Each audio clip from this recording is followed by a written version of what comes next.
കൂട്ടുകാരെ എല്ലാവർക്കും പുതിയ വീഡിയോയിലേക്ക് സ്വാഗതം. ഇന്ന് നമുക്ക് വളരെ കുറഞ്ഞ ചേരുവയിൽ കുട്ടികൾക്കും എല്ലാവർക്കും ഇഷ്ടപ്പെടുന്ന സിമ്പിളായിട്ടുള്ള റവ കേസരി തയ്യാറാക്കുന്നത് എങ്ങനെയാണെന്ന് നോക്കാം. മധുരമൊക്കെ ഇഷ്ടപ്പെടുന്നവർക്ക് ഇത് വളരെ ഇഷ്ടപ്പെടും കേട്ടോ. ഒരു ഗസ്റ്റൊക്കെ വരുമ്പോൾ നമുക്ക് പെട്ടെന്ന് ഇതേപോലെ ഒരു സ്വീറ്റ് തയ്യാറാക്കിയെടുക്കാം. അതിനായിട്ട് ആദ്യം ഒരു പാനിലേക്ക് നെയ്യാണ് ചേർത്ത് കൊടുക്കേണ്ടത്. ഒരു വലിയ സ്പൂൺ നെയ്യ് ചേർത്തിട്ടുണ്ട് കേട്ടോ. നെയ്യ് തന്നെ ചേർക്കണം കേട്ടോ, അപ്പോഴാണ് നല്ല ടേസ്റ്റ് ഉണ്ടാവുക. അപ്പോൾ കുട്ടികൾക്ക് കൊടുക്കുമ്പോൾ നല്ല ഹെൽത്തി ആണല്ലോ. പിന്നെ നമുക്ക് സാധാരണ ഉപ്പുമാവിനൊക്കെ ഉണ്ടാക്കുന്ന ചെറിയ റവയില്ലേ, അതാണ് വേണ്ടത്. റവ ഇട്ടിട്ടൊന്ന് മൂപ്പിച്ചെടുക്കണം. വറുത്തതായാലും നെയ്യിലൊന്ന് വറുത്ത് മൂപ്പിച്ചെടുക്കുമ്പോൾ നല്ല ടേസ്റ്റാണ്. അതുകൊണ്ടാണ് ഇവിടെ ഞാൻ അരക്കപ്പ് റവയാണ് എടുത്തിട്ടുള്ളത് കേട്ടോ. അത് വെച്ചിട്ടാണ് ചെയ്യുന്നത്. നെയ്യിലേക്ക് ഇട്ട് കൊടുത്തു. നല്ലപോലെ ഒന്ന് മൂപ്പിച്ചെടുക്കാം. സിമ്മിലൊക്കെ ഇട്ടിട്ട് കരിയാതെ ഒന്ന് മൂപ്പിച്ചെടുക്കണം. കൂട്ടുകാരെല്ലാവരും വീഡിയോ ലൈക്ക് ചെയ്ത് കാണണേ. ഹൈപ്പും കൂടി ചെയ്യാൻ മറക്കല്ലേ കേട്ടോ.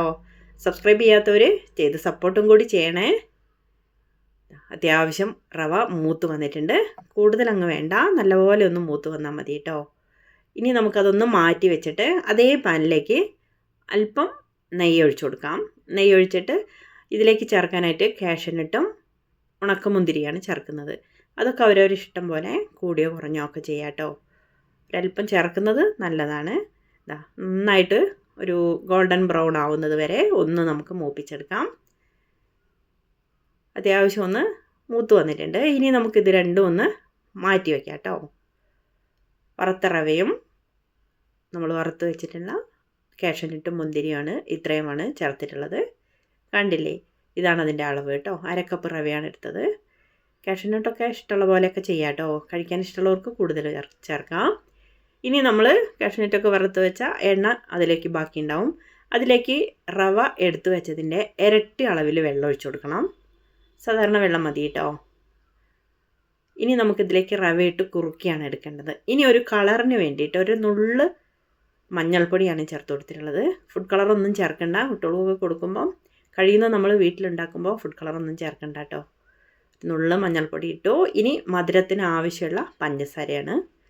2 സ്പൂൺ പഞ്ചസാരയാണ് ചേർത്തിട്ടുള്ളത്. ഇതത്ര കൂടുതലായിട്ട് വരില്ല കേട്ടോ. വേണ്ടവർക്ക് 1 സ്പൂണോ അല്ലെങ്കിൽ 1/2 സ്പൂണും കൂടി ചേർത്താൽ മതി.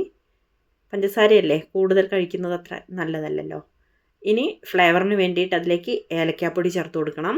അത് വീഡിയോയിൽ വന്നിട്ടില്ല എന്ന് തോന്നുന്നു. 2-3 ഏലത്തിരി നന്നായിട്ടൊന്ന് പൊടിച്ച് അതിലേക്ക് ചേർത്ത് കൊടുക്കണം കേട്ടോ. ഒരു നുള്ളു ഉപ്പും കൂടി മധുരം ബാലൻസ് ചെയ്യാൻ നമുക്കതിലേക്ക് ഇട്ട് കൊടുക്കാം. എന്നിട്ടത് നന്നായിട്ടൊന്ന് തിളച്ച് വരട്ടെ കേട്ടോ.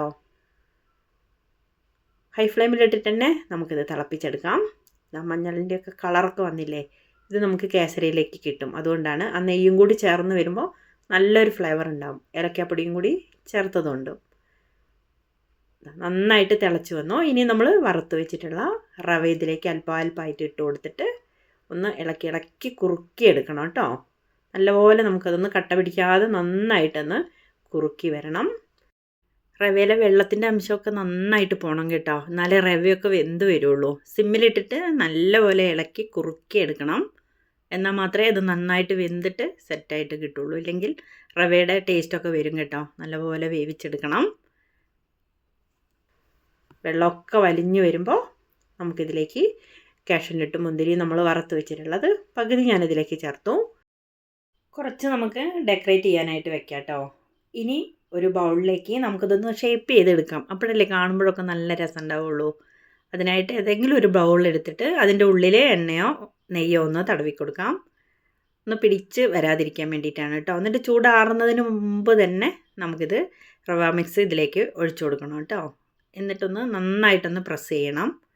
നല്ലപോലെ ഒന്ന് പ്രസ് ചെയ്ത് അതിൻ്റെ ബബിൾസൊക്കെ മാറിയിട്ടൊന്ന് ടൈറ്റായിട്ട് കിട്ടട്ടെ. നല്ലപോലെ പ്രസ് ചെയ്തതിന് ശേഷം, ഇല്ലെങ്കിൽ ഇങ്ങനെ പൊടിഞ്ഞു വരും, അല്ലെങ്കിൽ ഷേപ്പ് ഉണ്ടാവില്ല. അത്രയേ ഉള്ളൂ. നമുക്ക് അതേപോലെ തണുപ്പിച്ച് കഴിക്കുകയും ചെയ്യാം കേട്ടോ.